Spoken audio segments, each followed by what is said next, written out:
northern France. Around 40 AD, thousands of Roman soldiers stand shoulder to shoulder along the shoreline. For weeks, they've prepared for what could become one of the greatest military campaigns in Roman history. Their target, Britain, an island that had resisted Roman conquest for nearly a century. The ships are ready. The legions are armed. The world's most powerful empire is moments away from expanding once again. Then, everything changes. Instead of giving the order to board the ships, Emperor Caligula turns toward the sea. Ancient historians claim he ordered his soldiers to attack the waves. Thousands of trained legionaries supposedly charged into the surf, thrusting their spears into the water as if the ocean itself were Rome's newest enemy. When it was over, they were told to gather seashells. According to the story, these shells would serve as the spoils of victory over the sea itself. It sounds completely absurd, almost too ridiculous to believe. And for nearly 2,000 years, this single story has been repeated as proof that Caligula was hopelessly insane. But history isn't always as simple as the stories we inherit. Because the more historians investigate this bizarre event, the more questions begin to emerge. Did Rome's most infamous emperor really declare war on the ocean? Or has one of history's strangest stories been misunderstood for nearly 20 centuries? To answer that, we first have to meet the man behind the legend. Before he became Rome's most infamous emperor, he was Rome's favorite child. Caligula was born on August 31st, AD 12. His real name wasn't Caligula at all. It was Gaius Julius Caesar Augustus Germanicus. His father, Germanicus, wasn't just another Roman general. He was one of the empire's greatest military heroes. Victorious in battle, respected by the Senate, and loved by the people, many believed Germanicus was destined to become Rome's next emperor. As a young boy, Gaius often traveled with his father on military campaigns. The soldiers adored him. They even dressed him in a miniature soldier's uniform, complete with tiny military boots. Those little boots were called Caligulae, so the soldiers gave him a nickname, Caligula. It simply meant little boots. The name stuck for the rest of history, but his childhood would not remain peaceful for long. In AD 19, Germanicus suddenly died under mysterious circumstances while serving in the eastern provinces of the empire. Many Romans believed he had been poisoned. Whether that was true has never been proven. But his death sent shockwaves throughout Rome. Caligula's family soon became entangled in political conflict with the reigning emperor, Tiberius. His mother was exiled. 2 of his brothers died in prison. One by one, nearly everyone closest to him disappeared. Somehow, Caligula survived. As a teenager, he was summoned to live with Emperor Tiberius on the island of Capri. Historians have long debated what those years were like. Some ancient writers describe a court filled with fear, suspicion, and political intrigue.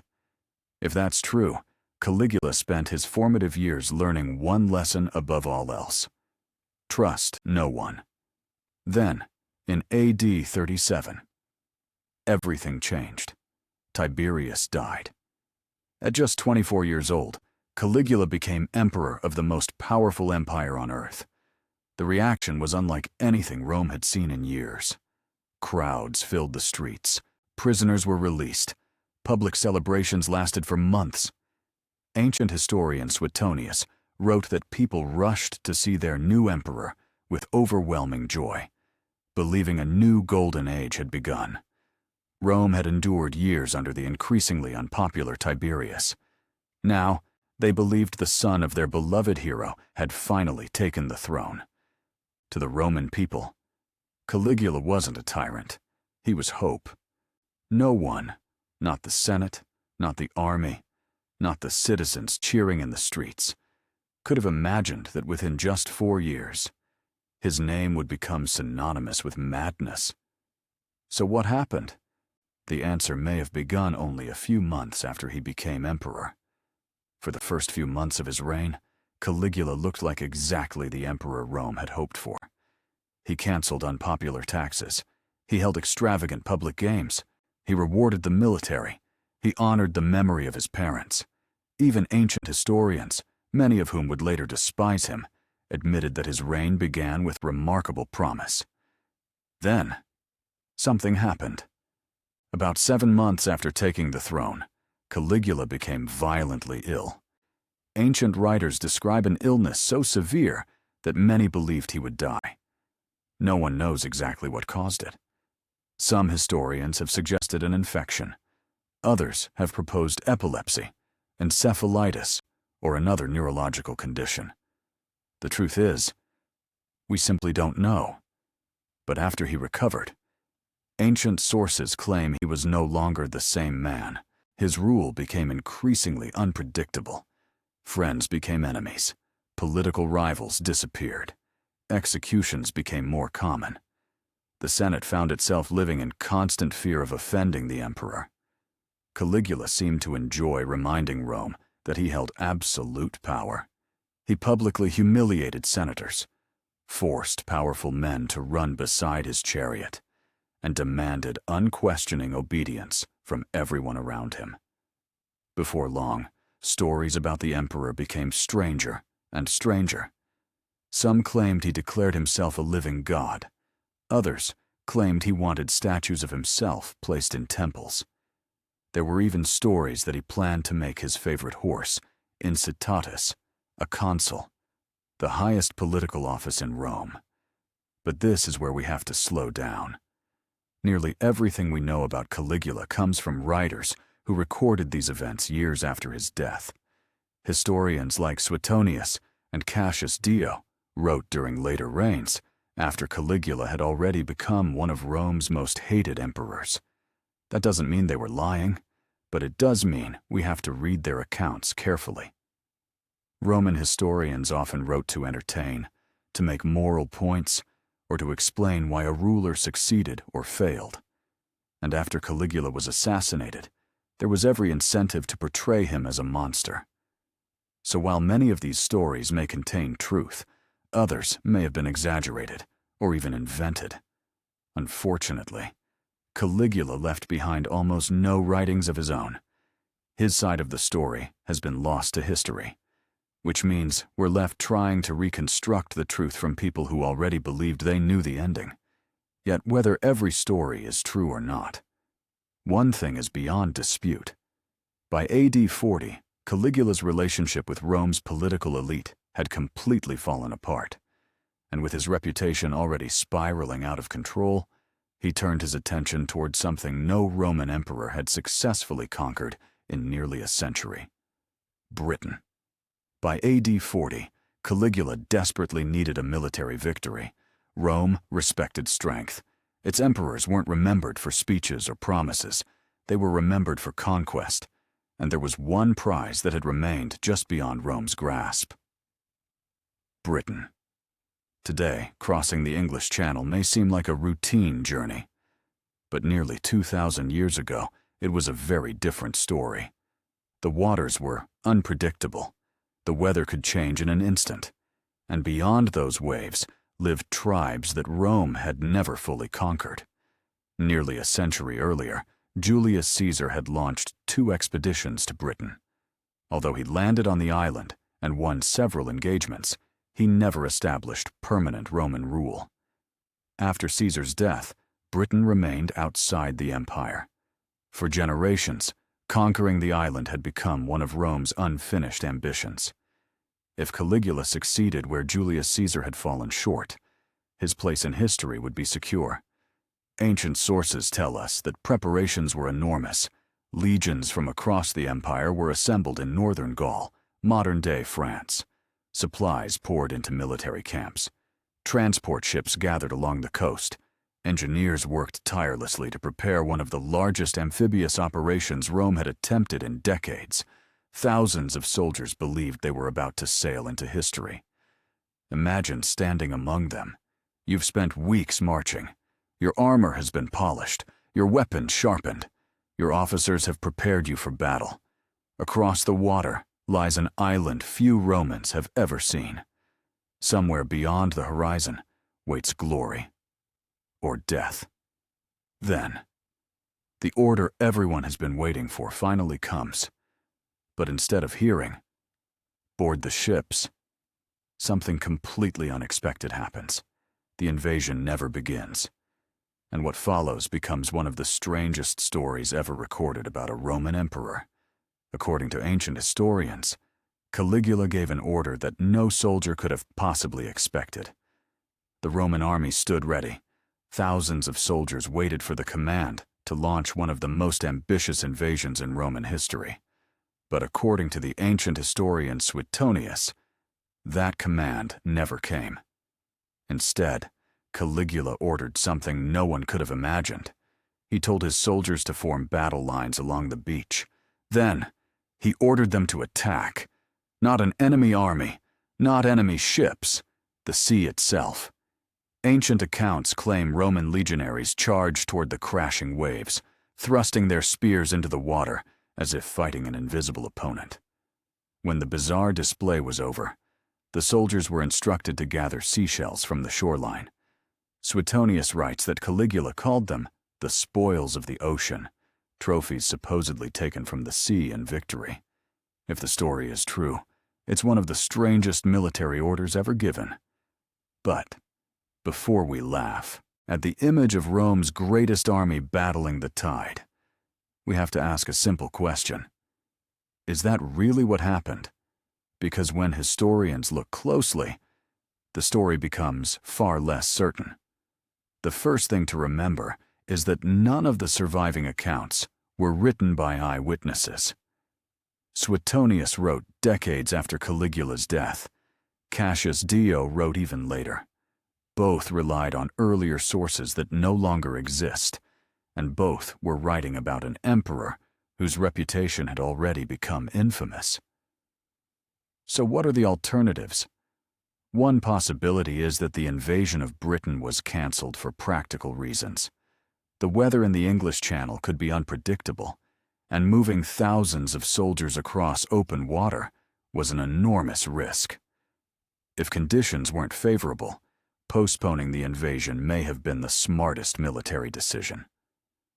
Another theory is that the seashells weren't trophies at all.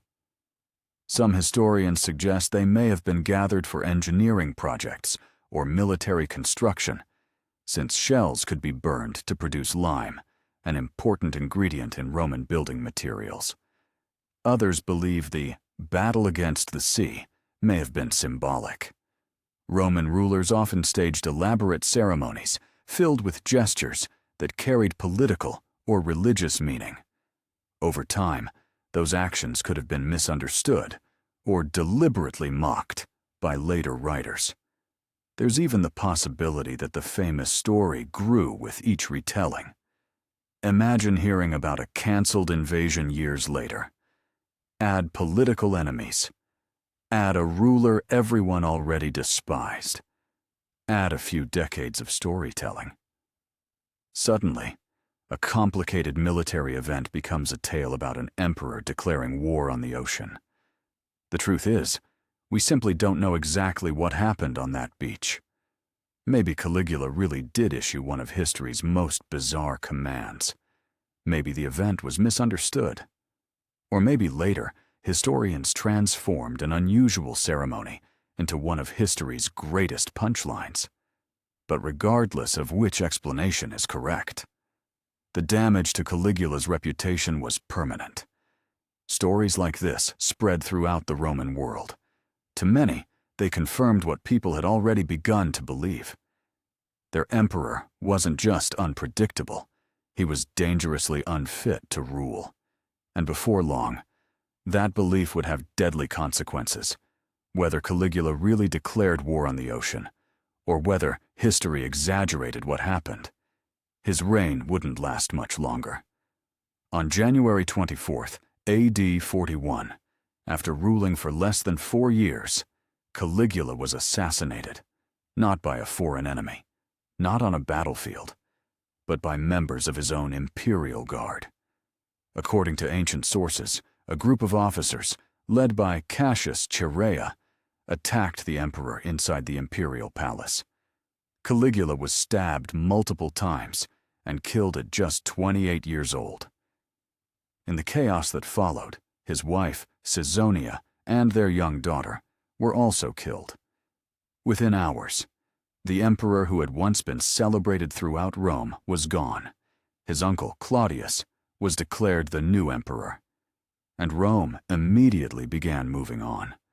But Caligula's death wasn't the end of his story. In many ways, it was only the beginning. Most of what we know about Caligula was written after he died. Writers like Suetonius and Cassius Dio described him as cruel, unstable, arrogant, and completely unfit to rule. Their works became the foundation for nearly every later account. And because so few records from Caligula's own reign have survived, their version of events became the version of events. That's one of history's greatest challenges. The people who preserve history aren't always the people who lived it. Sometimes, they're the people who survived it, or the people who benefited from what happened next. That doesn't mean the ancient historians were dishonest. They remain some of our most valuable sources on the Roman Empire. But like every historian, ancient or modern, they wrote from a particular perspective. They had audiences to persuade, stories to tell, reputations to explain. And that's why historians today don't simply ask, "What does the source say?" They also ask, "Why does the source say it?" It's a question that doesn't just change how we understand Caligula. It changes how we understand history itself. So, did Caligula really declare war on the ocean? The honest answer is, we don't know. Maybe he truly ordered Rome's greatest army to attack the waves. Maybe the event was symbolic. Maybe it was misunderstood. Or maybe it became more unbelievable every time someone retold the story. After nearly 2,000 years, the evidence simply isn't strong enough to know with certainty. But perhaps that's what makes this story so fascinating. It's not just about an emperor. It's about the challenge of understanding the past. History isn't a video recording. It isn't a perfectly preserved transcript of events. It's a puzzle, built from fragments, written by people, each with their own experiences, motivations, and biases. Sometimes those pieces fit together perfectly. Other times, they leave us with questions that may never be fully answered. Caligula's story reminds us that the most famous version of history isn't always the complete version. Behind every legend is a real event. Behind every ancient source is a real person with a reason for writing. And behind every mystery is another question waiting to be explored. Thank you for joining me as we uncovered one of history's strangest stories. If you enjoyed this journey into the past, be sure to subscribe to The Historo, where we separate historical fact from historical legend and uncover the moments that shaped our world. And remember, the greatest mysteries in history aren't always the ones we can't answer. Sometimes they're the ones we think we've already solved. I'll see you in the next one.